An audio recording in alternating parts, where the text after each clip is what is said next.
あーにゃんち、テレビつけてもいいぞ。あーにゃこれ好き。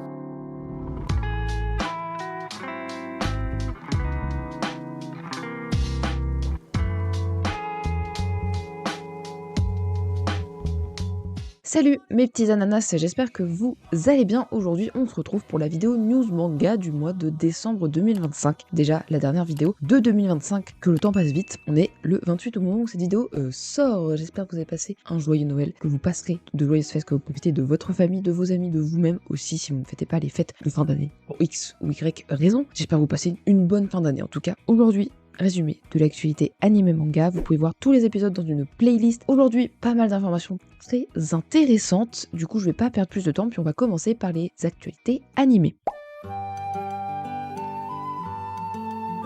L'année dernière, je crois que c'était l'année dernière, est sorti Look Back, donc l'adaptation du spin-off du même nom de Tatsuki Fujimoto en film. Il va être adapté en live action courant 2026, on n'a pas plus d'informations. Et l'année prochaine, c'est également les 20 ans de Code Geass. Pour les 20 ans, le studio Sunrise a décidé de fêter ça avec la sortie d'une suite. Ça s'appellera Code Geass Oshi Oi no Aspar. On n'a pas plus d'informations sur quand ça sortira. En parlant de suite d'animé, nous avons la suite de Akatsuki no Yona, donc Yona, princesse de l'aube en français, qui a été annoncée après une dizaine d'années dans le magazine qui prépublie le manga, puisque il est fini. Donc la suite de l'anime est annoncée, donc la saison 2, ainsi que un spin-off à Akatsuki no Yona. Ensuite, à la suite du film, donc Chainsaw Man Let's qui est sorti cette année en septembre et très récemment en France le 9 décembre si je me trompe pas exactement, la suite, la saison 3 a été annoncée. L'Assassin's Arc qui sera adapté. On ne sait pas si ce sera un film comme pour l'arc Redze, c'est Redze. Pardon, c'est vrai qu'on prononce Z, mais j'ai regardé, c'est Z, excusez-moi, ou ce sera des épisodes comme la première saison.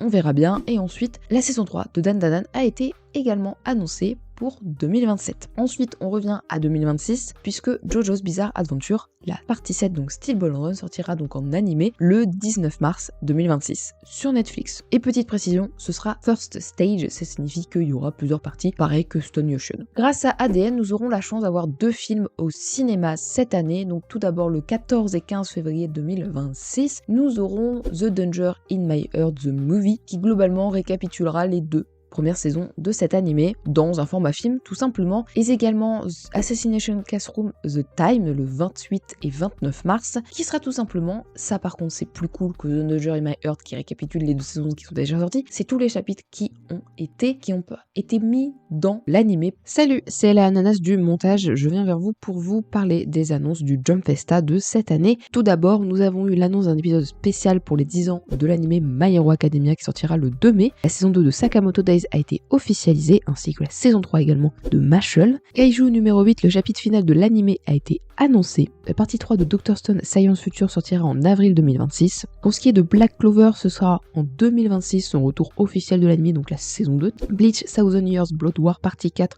sortira en juillet. Akane Banashi sortira en avril 2026. Et enfin, Haikyuu versus Chisana Kyojin, c'est le prochain film de Haikyuu qui sortira en 2027. Donc voilà, c'est tout pour moi, je vous laisse avec la vidéo. Donc voilà toutes les actualités autour des animés. On va passer aux actualités autour des mangas. Il y a quelques petites choses également très intéressantes dans ces dernières.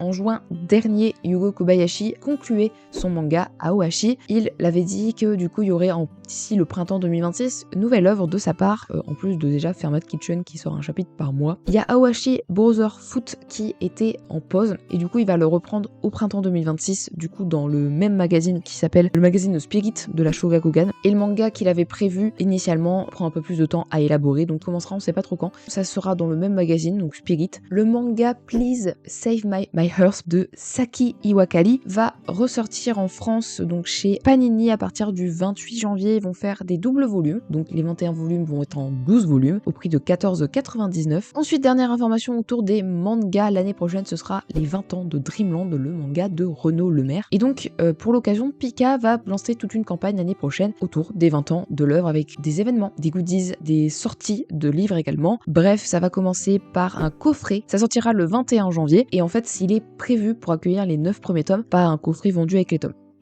Donc c'est un peu cher pour un coffret et un bout de carton, c'est plus que le prix d'un manga, donc c'est un peu abusé je trouve, de la part de Pika, de vendre ça à 9,90 €. Bref, dites-moi ce que vous en pensez. En tout cas, ils vont faire pas mal de choses autour de Renaud Le Maire et de son manga Dreamland l'année prochaine. Et ça, par contre, c'est vraiment cool. Après ces bonnes nouvelles, notamment à propos de Dreamland, on va passer aux actualités goodies. Voilà. Crunchyroll et Pika Édition pour l'achat de certains tomes vous offrir tout simplement des cartes de vœux de certaines séries. Je vais vous citer exactement les séries déjà de chez Crunchyroll: Dan Dadan, Hokkaido Gal are Super Adorable, The Promised Neverland et enfin Haikyuu, ainsi que pour Pika Bloom, l'impératrice remariée, You Rock Me, Blue Lock, épisode Nagi versus et l'atelier des sorciers. Donc voilà un petit goodies, une petite carte de vœux en cette fin d'année. Vous êtes pas sans savoir que ce mois-ci est sorti Jujutsu Kaisen The Execution, donc un film compilation de l'arc Shibuya, ainsi que les 2 premiers épisodes de la nouvelle saison. Ils ont sorti donc 404 éditions qui font vraiment pas mal de produits dérivés, non officiels mais ils ont les droits hein, bien évidemment, d'animés, de mangas, de même jeux vidéo. Ils ont sorti un jeu de cartes autour de Jujutsu Kaisen où il faudra donc, je vais vous lire les règles parce que c'est un tournoi des lycées jumelés, donc il faudra faire les meilleures combinaisons possibles et tenter de prouver qu'on est le meilleur exorciste. Et également, le studio 404 va enrichir également sa collection de livres de coloriage avec un livre de coloriage du studio Ghibli on dit, donc avec 50 illustrations inédite et franchement j'ai très envie de l'acheter. Enfin on parlait de Chainsaw Man pour la suite. Chainsaw Man et Crunchyroll se sont associés avec la marque italienne Octopus et donc ils ont fait une collection de vêtements streetwear. On va passer aux autres actualités maintenant que toutes nos goodies sont finis. C'est parti. Évidemment, dans les autres actualités, je ne peux pas passer à côté du festival de la BD d'Angoulême 2026 qui a été annulé pour diverses raisons. Il y a eu pas mal de raisons à cela que le festival a été annulé, c'est très complexe. Il y a quand même donc la société organisatrice, donc 9e art, qui organise l'événement depuis 2007, qui est pointée du doigt. Ensuite, il y a les auteurs et les éditeurs qui dénoncent notamment des dérives commerciales du festival depuis des années et son manque d'opacité sur certaines choses. Et ensuite, il y a le management assez toxique d'une société qui est dirigée par Franck Boudou, qui est notamment en cause pour une affaire d'agression sexuelle en 2014 et qui a licencié cette personne qui a porté plainte contre lui abusivement. Voilà, un bon gros connard. Hein.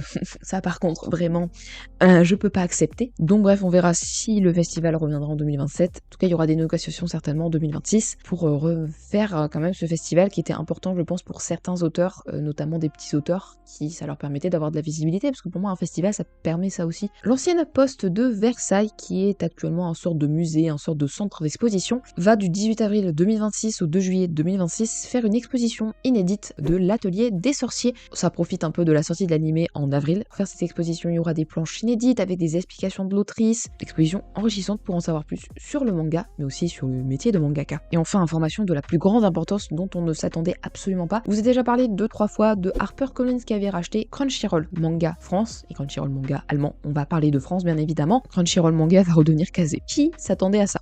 Ça fait seulement 3 ans qu'il y a Crunchyroll Manga, j'ai l'impression que ça fait 500 ans, ça va redevenir casé. Bon, et bah c'est super, hein, fallait pas changer, hein, pour redevenir casé, franchement, voilà, donc du coup ça redevient casé. Ils promettent que les jackets Crunchyroll continueront d'être Crunchyroll, donc normalement Dan Dadan par exemple, ça devrait continuer d'être Crunchyroll. On n'est jamais à l'abri d'une dinguerie, bien évidemment, parce qu'apparemment ils avaient promis ça la première fois, ils l'ont pas tenu, donc on verra bien s'ils tiennent leurs promesses. Voilà, je ne sais pas quoi dire sur absolument personne ne s'attendait à ça, c'est un running gag vraiment, c'est le retour de Kazé, une marque emblématique du manga du coup.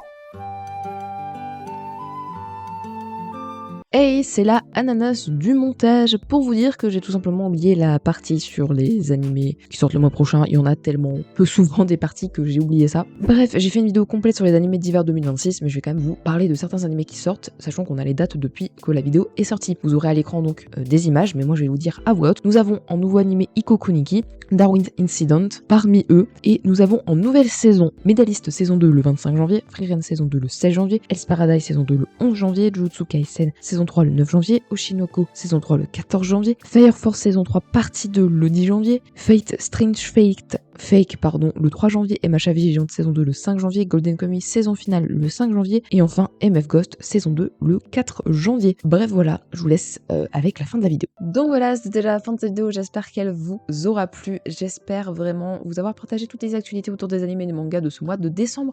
N'hésitez pas à me dire en commentaire si j'en aurais oublié. Évidemment, je vous souhaite une bonne fin d'année, un bon nouvel an, un bon réveillon du nouvel an, profitez de votre famille, profitez de vous-même, prenez soin de vous, profitez de vos amis aussi si vous voyez vos amis. Bref, faites attention à vous, passez une bonne fin d'année et passez un bon début d'année parce qu'on se retrouve pas avant dimanche prochain pour je ne sais quelle vidéo. C'est vrai que j'ai programmé les vidéos jusqu'à la fin d'année, mais pas les vidéos de début d'année, il va falloir que je réfléchisse. Bref, bye bye.